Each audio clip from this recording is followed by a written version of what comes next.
Fielders, we're talking about all these tens. I feel like it's time we talked about some real tens. And I feel like a lot of people in the comments have been waiting for us to talk about Manchester City and the Shark team smelling blood behind you lot. Talk to me, boys. 3-0 versus West Ham. Erling Haaland getting an early goal for once as well. They didn't even... Any hate watchers, there's no point watching. Yeah. I prefer Haaland those. said, I prefer quick one. Same. Get it over and done with. Yeah. 2 bites at the cherry. Robin Foden off an assist, but Tijani Reinders back on the score sheet as well. I think people were accusing him of going missing for a long time. But one thing I did like was how much higher up it seemed like he was playing yesterday as well.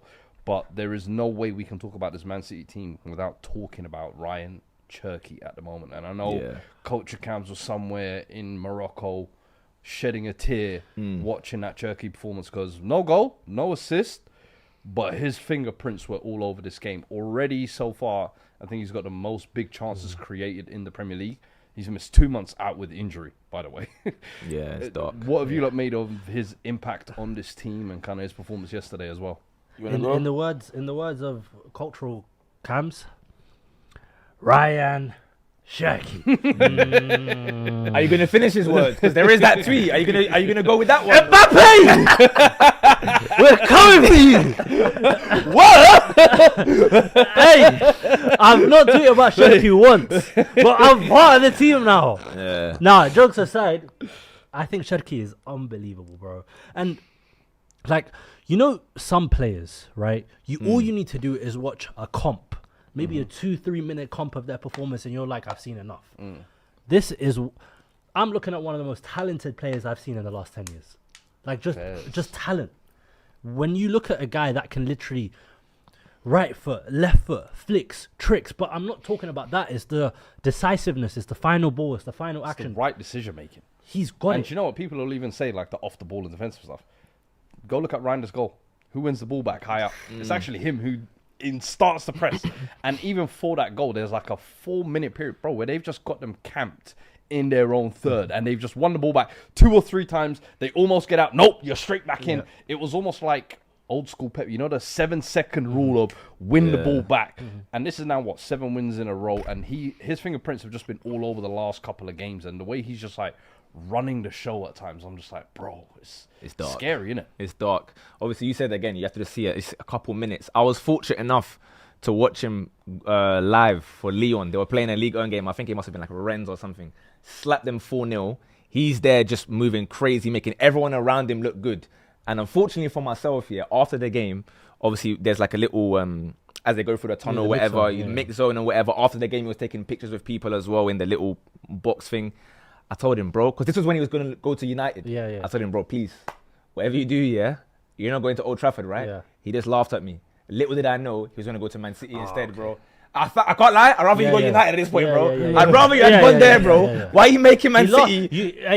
He said Manchester. He was like, hey, I just told him, bro, you're not going United, didn't you? You're not going United, bro. He said, hey, don't worry, brother. Don't worry, brother. Guy goes to Man City and he's going to go and make them do this. Nah, it's crazy, Number man. 10 on the back as well, man. Grealish, give me that shirt, man. Give me that shirt, man.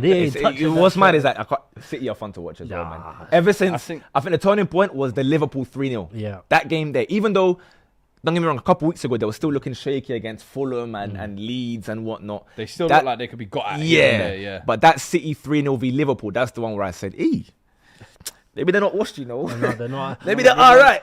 A shout out that I want to give actually is Nico Gonzalez. I think this entire season, he's gone under the radar. What this guy is doing for Man City right now, I think... He's absorbed the Rodri role. Rodri who? No one's talking about Rodri anymore. Nobody. Like, and let's say Rodri comes back in. Is he going to take City to another level? Like, Nico Gonzalez is already stabilizing the fort. So when you're watching him week in, week out, and I'm like, I thought I got rid of Rodri, man. I thought I got rid of this guy. Clearly not, man. There's a regen right there.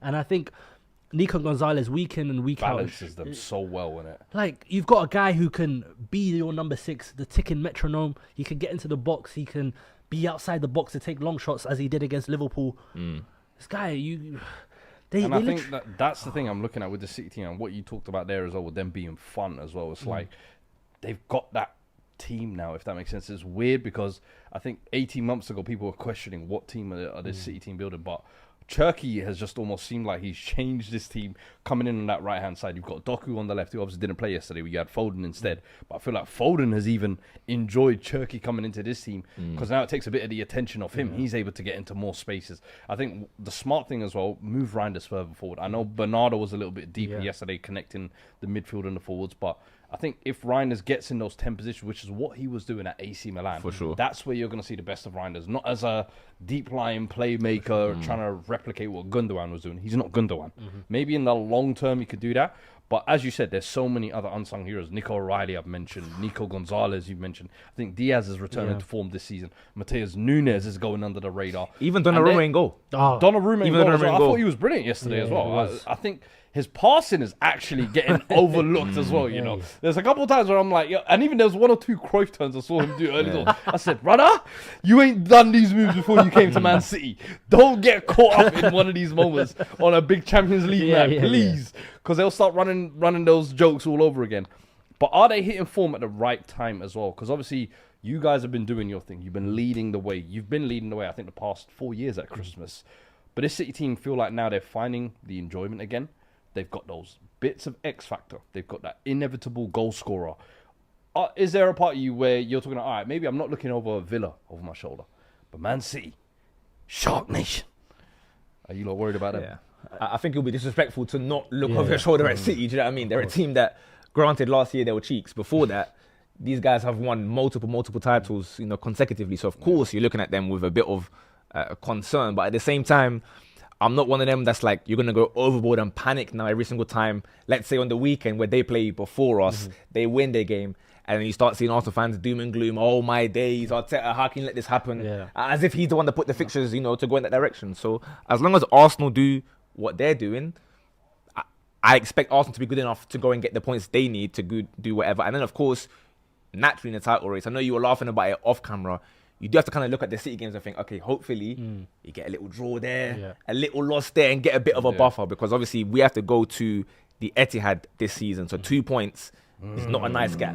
So give me a little 4-point gap, and then I have that game as like a free hit where, hey, if we get a little draw or something, then we're all right. But it's definitely a scary one. No, of course. And City, you know how good they've been over the years, but look, maybe I'm talking bias as an Arsenal fan here, but I just feel like if we can control what we can, nothing else can happen. That's my point. Like exactly. I think we're good enough to beat any team in the world on a consistent basis. So if we can do that, we can just leave City there.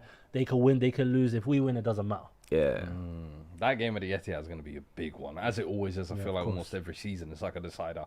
Just quickly though, I saw a couple of quotes from Pep Guardiola yesterday, and there was one where they asked him about why he was talking with Guardiola at the end, and he said, we spoke about how was Croatia? How was the holidays? I'm going to see my dad, 94 years old, for a few days, and after we're going to go to Croatia. We're going to go to some beaches, and that's why I asked him, where do I have to go? And he said, do you like my answer? Funny. Good, because it's not true. But it doesn't matter, right? Things in the throw now. The thing He is, was scratching his head like that. bro, Breaking his I head. need those losses. there's different versions of Pep we've seen. You don't want to see laughing, joking Pep. You don't want to see Joker smile Pep. And even then, he started talking about tactically. He goes, I admire a lot of old managers, old generations, that used common sense much more than now. My generation, the new generation, they rely on a lot of wide angles, the data, and this kind of stuff. He goes, common sense is that Foden is a talented player. He scores goals, assists close to the box. Ryan Cherki at his best, I want him close to Erling. Phil Foden, I want him close to Erling. I love for him to play in those pockets and close to those. I don't want Ruben Diaz, John Stones, Gvardiol. I don't want these guys in attacking areas. I want my attackers to be around the attackers. So he's almost saying all of this overlapping, underlapping, I'm not with it. He's the one that He's the started one it, bro. that did it. I'm just saying. We But would now- all think Vardio cutting in and banging it at Bernabeu and stuff, bro. So here's the thing. Is he then taking pot shots at Arteta This is here? what he's trying to He's do. taking just Where like he's seen himself, bro. Calafiori next to Gyökeres, he's like, brother, this ain't how you're going to win it. Yeah. Because what I'm seeing is mind games here. Yeah. Because as a guy who started this, to now all of a sudden say these new cats saying about this. You know what, this I is- like the OGs like is- Fergie, you know. This is gaslighting. I feel gaslit. I'm asking the questions. No. These are No, as Pep in by quotes. Pep. No, I These feel are Pep- gaslit. yeah. I feel by Pep. The guy is the one who caused this damage, according to some people. And now he say, well, Hey, we need to go back to Yeah. old school. He's the one that. Why is everyone doing this, bro? Come on, guys. Bro, this is gaslighting at its finest. If I slap you and you hit me back, I'm saying, why you hit me for? Yeah. Like this is what it feels like. No, it's actually insane. I don't know. Pep's talking crazy in the press, which for me I don't think is a very good sign for the Premier League. But it leaves them, that win leaves them 2 points behind. Haaland continuing his insane streak as well. I think it's 19 goals in the Premier League this season already. We haven't finished the calendar year, guys. Yeah. 2026 still hasn't begun. 19 Premier League goals. And that's a great season for a striker. And we haven't hit the halfway mark yet, guys. 17 games. Double it, Yeah. that's the record gone. He needs to stop scoring. I need him to post on his YouTube again. Like I love his Nah, I can't vlogs. lie. Elite It's making Yeah, it better, bro. bro. It's making it better. No, He's an elite YouTuber as well. I can't even hate. Come on, man. You have to shout him and come on here still. I can't lie. Please, Hey, Haaland, come man, give us a feature. please, man.